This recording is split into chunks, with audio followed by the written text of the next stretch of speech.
I started on The Secret Garden. One, because I thought the cover was just beautiful.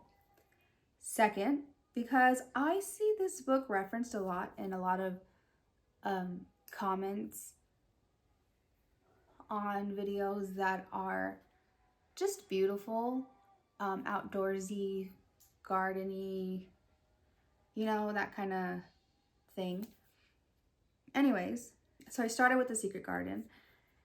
It took me a little less than a month to read it, which is quite long for considering how short the book is. It's only 264 pages long, but it was really a nice read. It was a slow read because it would put me in such a state of relaxation and calmness that I would literally have to take a nap because I was just so at peace at the moment. This book, I don't know,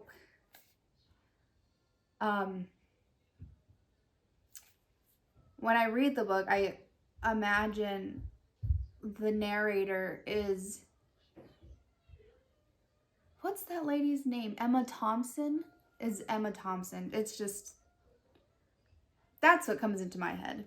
I'm so glad that I read this book first, because I was able to read it at a time when like my outside environment is correlating with this book. So I was really able to like get deep into it. You know, in the book, Mary finds this garden that hasn't been tended to for 10 years, and she ends up bringing it back to life. And they describe that the flowers are blooming and the little sprites are like popping up out of the ground, and everything is going from gray and brown to green, and there's birds and creatures, and like while I was reading this, spring in real life sprung and everything just blossomed in front of me, and I was able to appreciate it at a much more intimate level because the book just describes it in such a beautiful way. The book is about orphan Mary Lennox, who is sent to live with her uncle at Misselthwaite Manor, a remote mansion on the Yorkshire moors. She is a lonely child and miserable until she stumbles upon the key to an overgrown secret garden that has been locked for 10 years. The discovery brings a miraculous change in Mary and leads to Misselthwaite Manor giving up its dark secret. I understand why this book is like referenced a lot and why it's such a beloved classic. It's very beautifully written. It's got a lot of morals in it, and really makes you think about really the ethics of a community and how, you know, things can change from lonely and miserable to happy, healthy, pretty things. And in the book, we have Mary, who, you know, is coming to terms with having to be a real human being and not always getting her way. And you have Dickon, who is really he's our moral hero in the story. He's the standard of what good is to not just the kids in the book, but even the grown-ups will say that there never was like a better boy or a better person than Dickon, or, you know. And then there's Colin, who also he comes like halfway into the story, and he also is having to grow and learn what the correct way to behave is, and that you can't be grumpy all the time. And yeah, it's really nice. So I think one of the things I liked about most was how was how the author puts everything, how do I explain it? Everything is having like the same story. So the garden has the same story as Mary, who has the same story as Colin, who has the same story as the uncle. And it's all, they don't say it directly except for one part. Hold on, I think this will help explain. So there is one part where Mary when she first finds the garden, right? She is looking around and she's seeing these tiny little things pop out of the ground, but everything's overgrown and it's very suffocating. So she starts to like make room for these things to for these little flowers to grow out. And so I wrote, Mary is the secret garden. Mary is like the bulbs. Without the suffocation of being left alone, she was helpless. Now with the breathing space, she has room to explore herself and get other, forms of nutrients. She's happy and growing. So that's one way that like they're like one and the same. Another is when they're speaking of Colin, and Colin's having this like huge fit and nobody can calm him down. So they call Mary and try to get her to calm him down. And she has this like realization that, wow, that's like I don't like that. And it's easier to know what is wrong and what is right when you're seeing it. Okay, go. When you're seeing it, and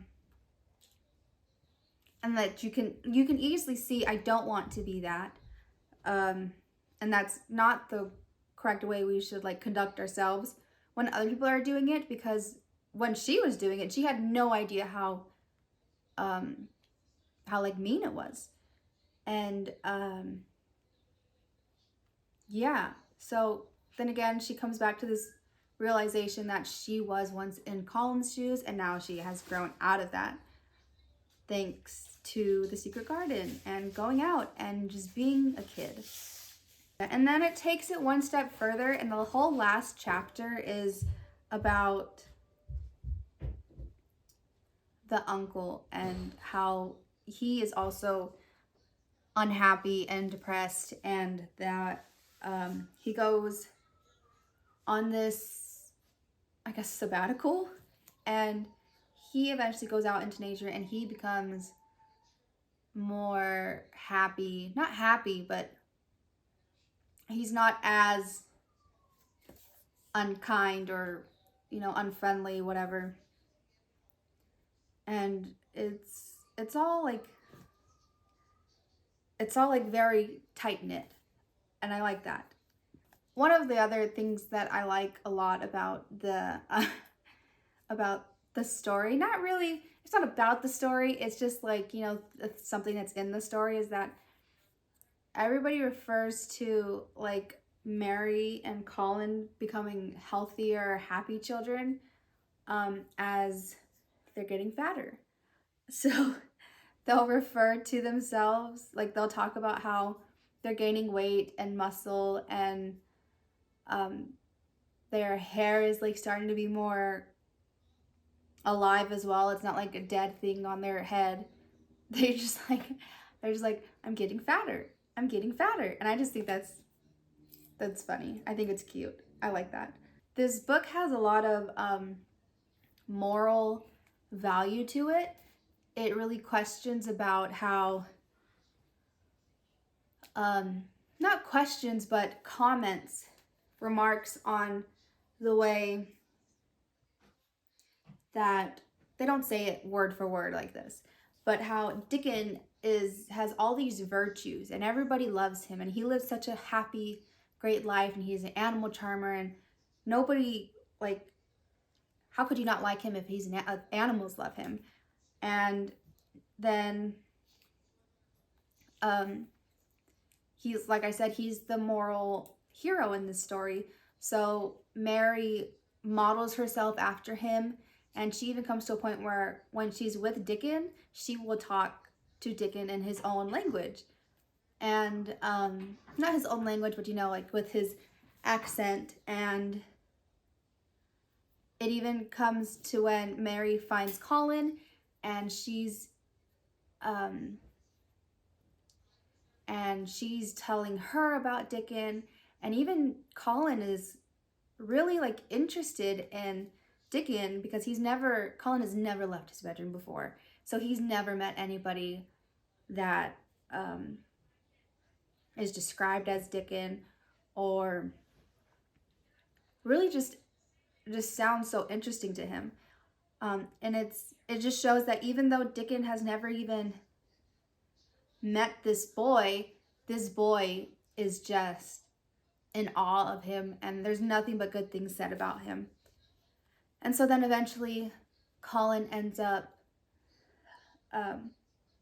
becoming friends with Dickon, and he also will kind of model himself, not himself, but his values after Dickon. And they just become such a nice little trio of friends. And I think that's really sweet. I like that a lot. It makes me happy, especially when they're talking about how Mary and Colin laughed so hard that they couldn't stop themselves, that there was a moment where every single little thing to them was absolutely hilarious and they couldn't help themselves but laugh. Like, that just made my heart so warm. Because then I sit down and I think about how my girls, how when they're like not fighting, how much they giggle and laugh, and then I just love the sound of it. It's great. One of the things that this book, that the author does, is in the beginning of chapters, she writes these very methodical paragraphs. Woo! Caught it. One of these, she writes very methodical paragraphs. These are like usually, like, these are all my brown tabs. So one of the things, like this nice little sentence that probably just doesn't,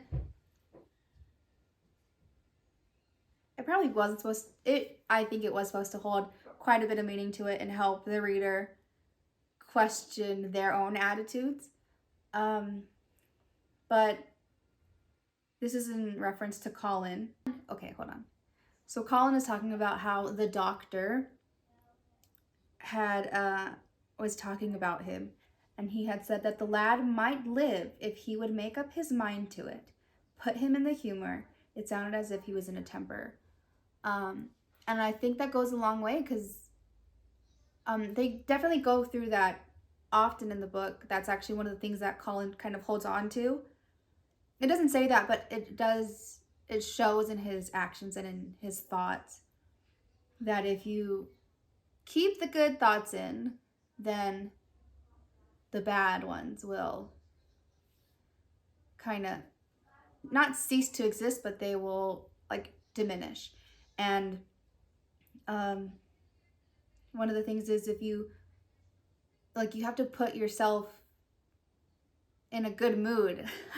Like, it says it, I know, in the sentence, but it's true. Like, if you're a negative person, you're just going to be negative.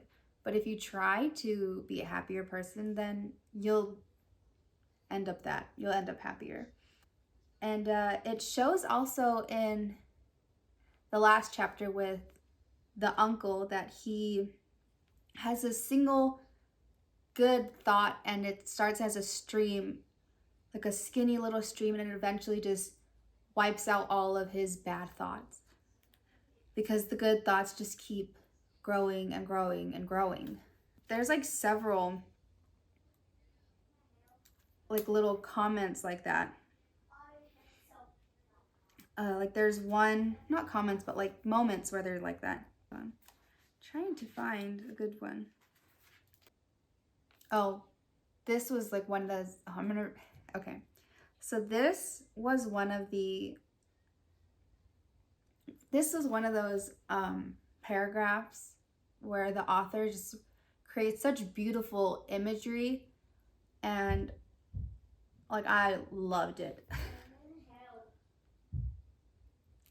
So it goes like this. One of the strange things about living in the world is that it is only now and then one is quite sure one is going to live forever and ever.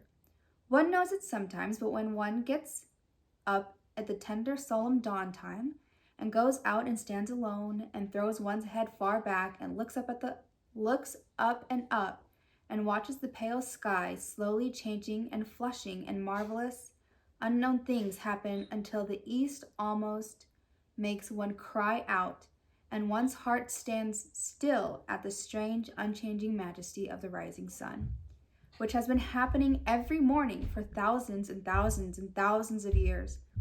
One knows it then for a moment or so, and one knows it sometimes when one stands by oneself in a wood at sunset, and the mysterious deep gold stillness slanting through and under the branches seems to be saying slowly again and again something one cannot quite hear, however much one tries. Then sometimes the immense quiet of the dark blue and night with millions of stars waiting and watching makes one sure, and sometimes a sound of far-off music makes it true, and sometimes a look in someone's eyes. And I think that is a beautiful, beautiful, I think that's a beautiful, beautiful paragraph. I think that's probably my most favorite paragraph in the world. It's really nice. It really, something about it makes me so calm. Yeah.